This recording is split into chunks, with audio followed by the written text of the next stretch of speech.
हमारे हृदय में यदि भक्तों के प्रति श्रद्धा हो जाए तो भगवत प्राप्ति कितनी सरल है, इस प्रसंग से देखिए। श्री जनाबाई जी प्रायः संत सभा में नामदेव जी की दासी के रूप में प्रसिद्ध हुई हैं। ये जनाबाई जी को महाराष्ट्र में बहुत आदर से नाम लिया जाता है और इनके बहुत महिमामय पद भी हैं। और ऐसी इनकी नाम में प्रीति हुई नामदेव जी के प्रभाव से कि बड़े बड़े सिद्ध संत जन इनका स्मरण करते थे। कबीरदास जी जैसे सिद्ध संत जनाबाई जी के चरणों में प्रणाम करते थे। ये नामदेव जी के संग की महिमा का प्रभाव। उनका जन्म गोदावरी तट पर गंगाखेड़ नामक एक ग्राम में हुआ था। इनके पिता का नाम दमा और माता का नाम करुंड था। बचपन में ही इनकी मां पधार गई और पिता जो इनको विट्ठल भगवान के दर्शन के लिए लाए तो वहीं उनका भी शरीर पूरा हुआ और ये नामदेव जी के चरणों में समर्पित हो गई। इनके हृदय में एक बात आई कि प्रभु की प्राप्ति का उपाय एक ही है, कोई भक्त प्रसन्न हो जाए। इसलिए उन्होंने सेवकाई स्वीकार कर ली नामदेव जी के यहाँ, और अन्य आश्रय कोई रह नहीं गया था। नामदेव जी निरंतर भजन परायण, निरंतर नाम में डूबे रहते थे।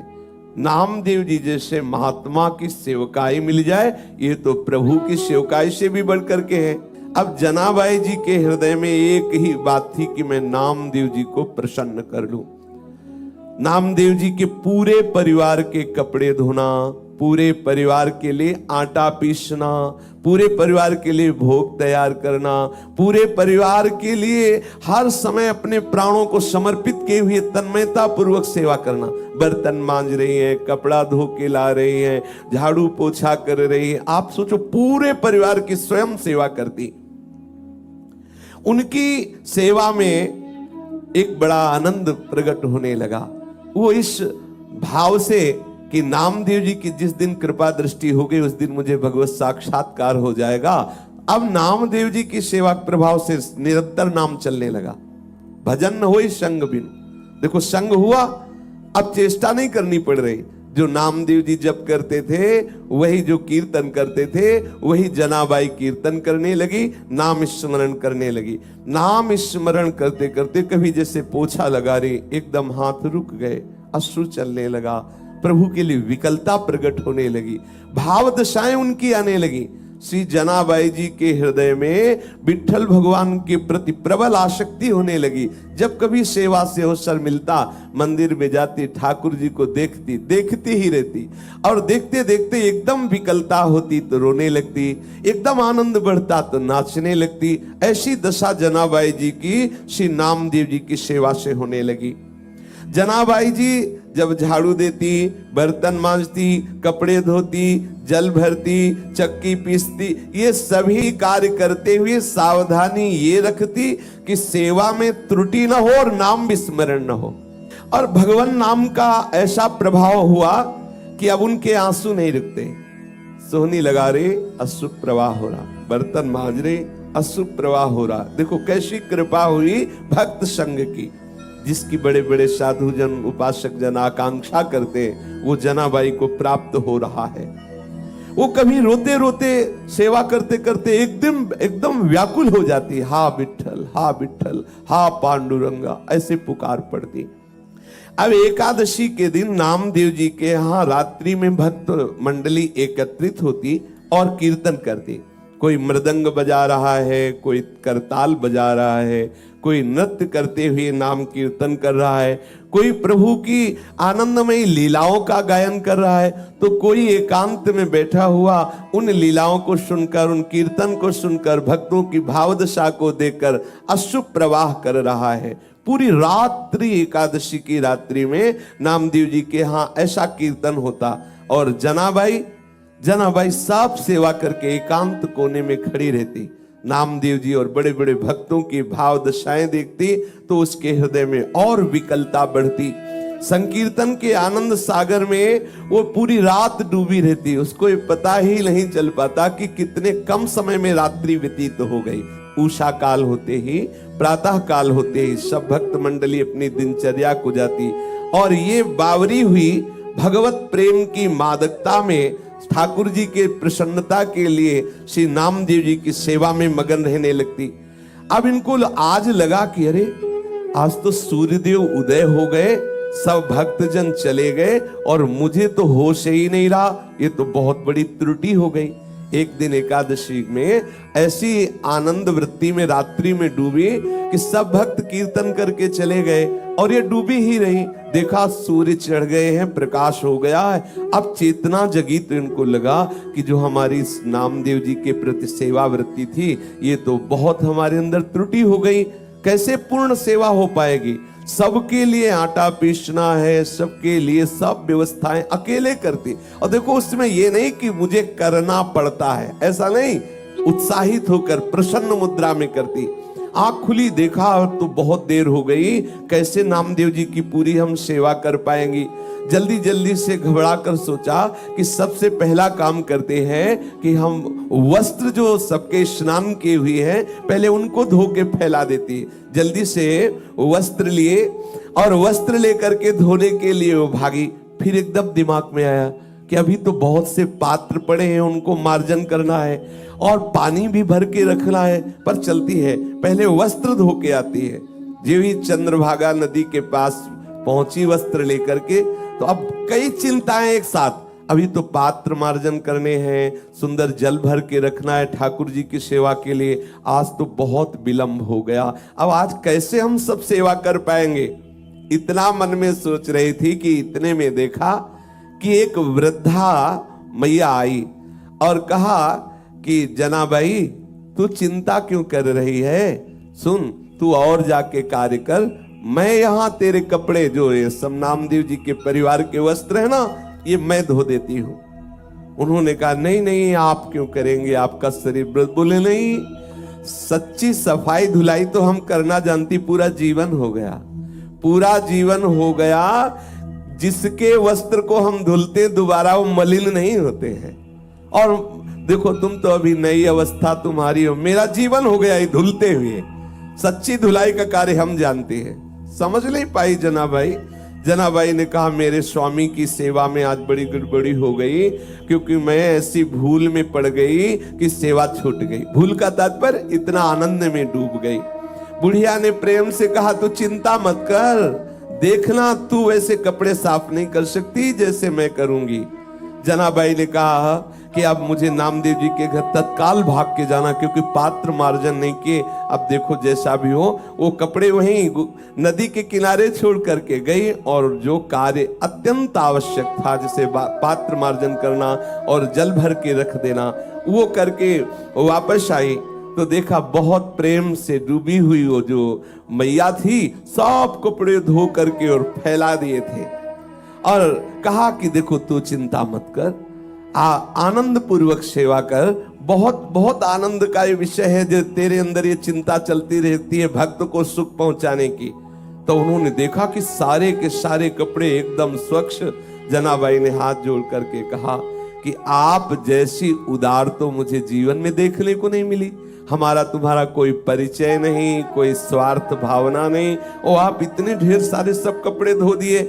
तो आप तो हमें लगता है ईश्वर स्वरूप ही है, प्रभु स्वरूप ही है, और हमें तो ऐसा लगता है कि हमारे विट्ठल ने कृपा करके तुम्हें भेजा है। पर इतना नहीं सोच पाए कि विट्ठल ही इस रूप में आए हैं। मैं आपका बहुत आभार मानती हूँ। तो मैया ने कहा आभार की कौन सी बात है, मैं तो तुम्हारी ही हूँ, मैं अपनों से आभार थोड़ी प्रकट करती, मैं तो आपकी ही हूं, आप ऐसी चिंता क्यों करती है। ऐसा करके मुस्कुराते हुए वो वृद्धा माई वहां से चली और कहा कभी भी आवश्यकता हो तो मेरी याद कर लेना, आप जो ही याद करोगी मैं उपस्थित हो जाऊंगी तुम्हारी सेवा के लिए।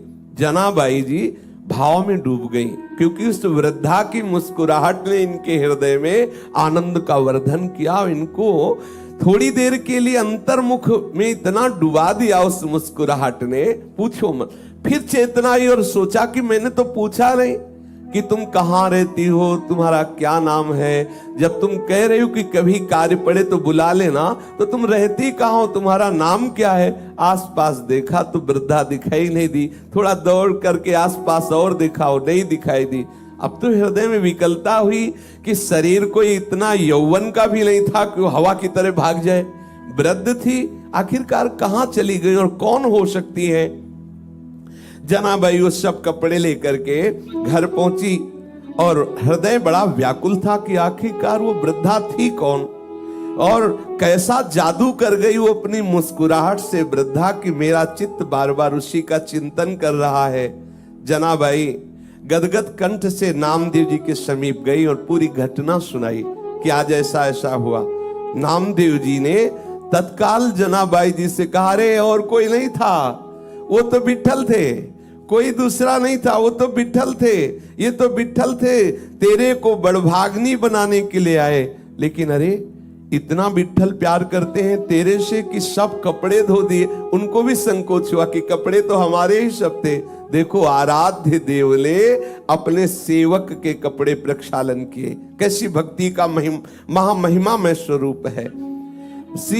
नामदेव जी ने कहा, जनाबाई तेरे तो अहोभाग्य, कैसी तेरे ऊपर ठाकुर की अनुग्रह वृष्टि हुई, तू समझ नहीं पाई।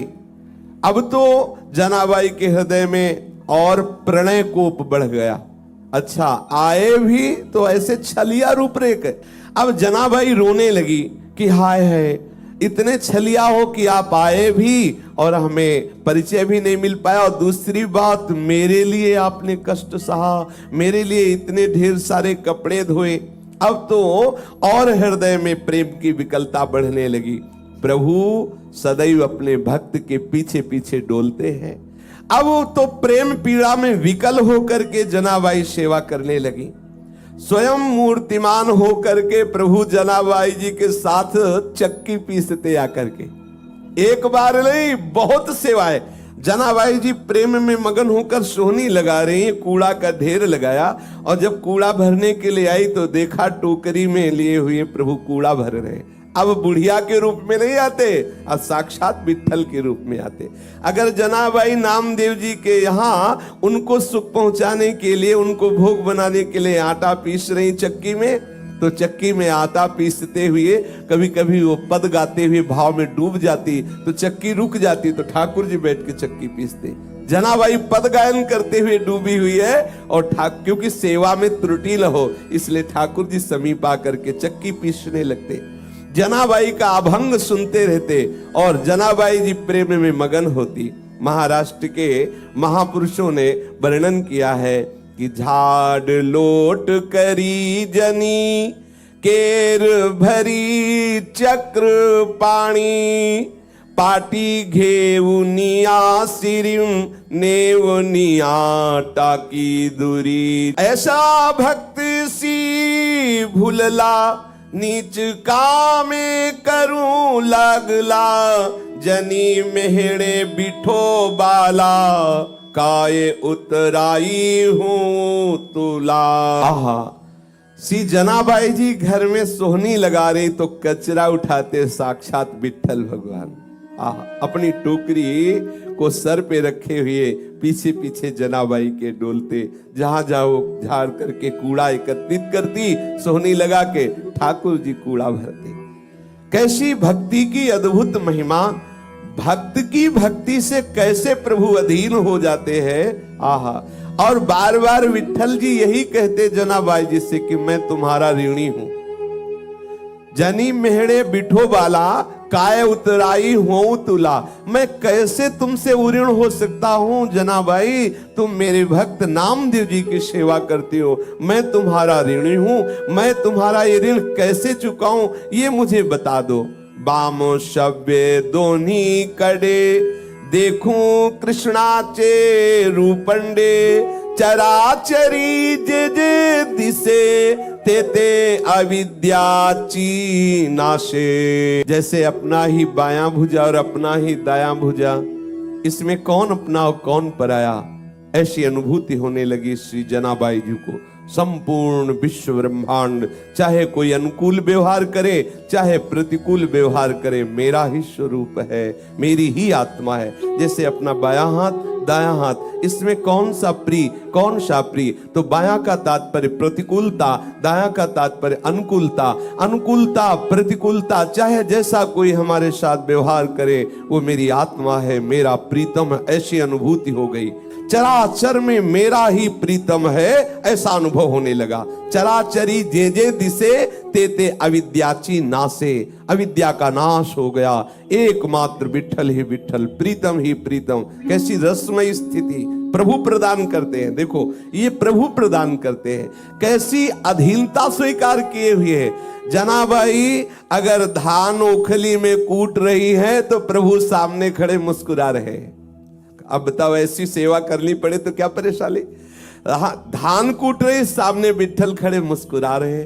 चक्की पीस रही, भाव में डूब रही, ठाकुर जी चक्की पीस रहे। वो सोहनी लगा रही तो ठाकुर जी कूड़ा भर करके टोकरी अपने माथे पे रखे। जनाबाई जी के लिए आया कि सर्वा ठाइम पूर्ण कला, दासी जने पाहे डोलाम, माझे नाठवे मी पण, तेथे कैचे दुजे पण।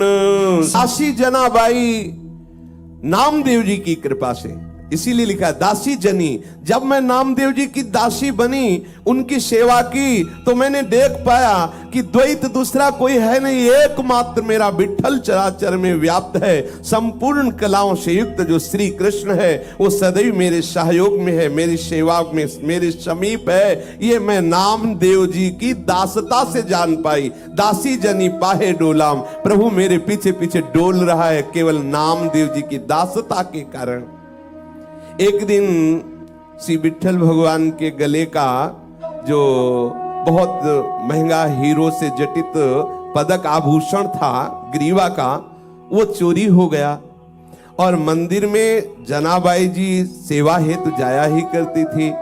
तो ऐसी कुछ लीला बनी कि सबको संदेह हो गया जो वहां मंदिर में सेवा में थे कि और कोई नहीं, जनाबाई जी ने ही वो रत्न पदक जो ग्रीवा का आभूषण है वो चोरी कर लिया।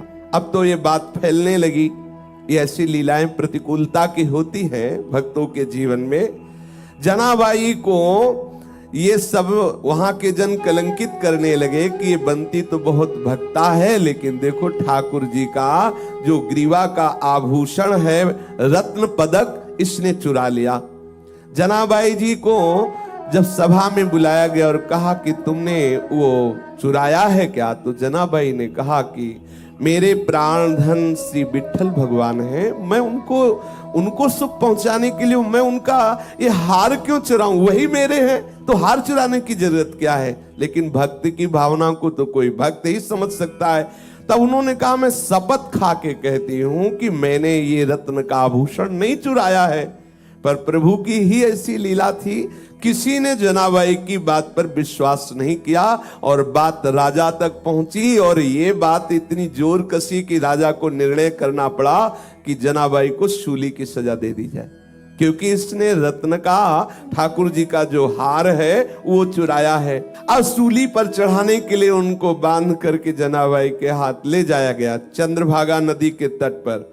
जब जनाबाई ने देखा बस सूली पे चढ़ाया ही जा रहा है, तो बस हृदय से की बहुत बढ़िया, जैसे विठल आपकी इच्छा, और बस विठल विठल विठल विठल विठल। जैसे जैसे वो बोलती विठल विठल, वैसे सूली पिघलती जाती।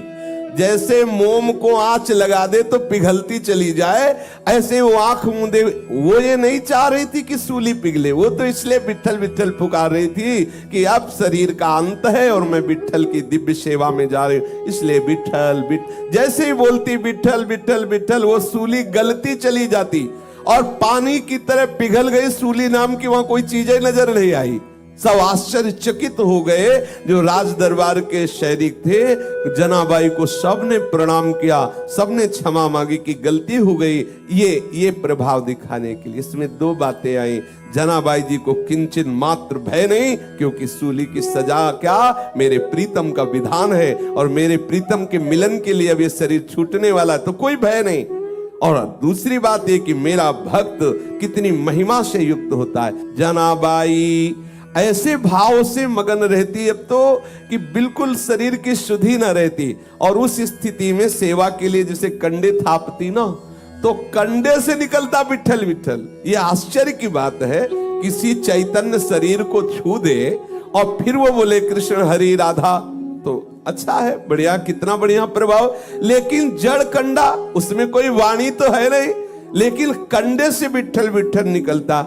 एक बार कबीरदास जी महाराज श्री नामदेव जी के दर्शन करने जा रहे थे, तो उन्होंने समीप में देखा कि कुछ शोरगुल हो रहा है, तो ऐसे कौतुकवश पूछा यहाँ क्या हो रहा है। बोले जनाबाई से कोई स्त्री लड़ रही है। क्यों लड़ रही? अच्छा, जनाबाई कौन? बोले वो नामदेव जी की सेवा में रहती है वो बाई जी। तो और नजदीक गए, तो क्या इस लड़ाई क्या हो रही? बोले कंडे पर। तो उनको विचार आया कि कंडे पर लड़ाई, भक्त के द्वारा कंडे पर लड़ाई। तो ऐसी आनंद मगन होकर के सुन रहे थे। वो कह रही थी कंडा मेरे। जनाबाई ने कहा नहीं मेरे कंडा है। तो बोले तेरे कंडा की पहचान क्या है? बोले कान में लगा के देखो, कंडा बोल रहा है विठल विठल विठल। ये आश्चर्य की बात, ये आश्चर्य की बात। नाम जड़ वस्तु से गूंजने लगा। कैसी स्थिति भक्त सेवा के प्रभाव से आई। कबीरदास जी ने भी कान में कंडा लगाया कि आखिरकार ये सामने वाली स्त्री जो कह रही है कि हाँ हाँ इनके कंडे से तो विठल विठल ने, कबीरदास जी ने भी लगा के देखा विठल विठल विठल। जनाबाई जी के चरणों में प्रणाम किया कि जिस महान भागवत की सेवा में रहने वाली दासी के ऐसे महामहिमा में परमाणु है, छू लिया जड़ वस्तु को तो वो विठल विठल बोल रही है। श्री जनाबाई जी श्री कबीरदास जी को देख करके बहुत आनंदित हुए और कबीरदास जी आश्चर्यचकित हुए कि क्या ऐसी भी भक्ति होती है कि जड़ वस्तु को छू ले तो भगवान नाम स्फुरित हो जाए। नामदेव जी के साथ जनाबाई जी की ऐसी तन्मयता हो गई कि संवत 14 से 7 में नामदेव जी ने समाधि ली, तो ठीक उसी दिन कीर्तन करते हुए जनाबाई विठल भगवान में विलीन हो गए, कीर्तन करते हुए। तो जो भक्त जन है वो तीर्थी कुर्वन्ति तीर्थानी, जो उनके चरणों का आश्रय ले ले तो संपूर्ण हृदय के विकार नष्ट करके भगवत अनुराग में रंग देते हैं।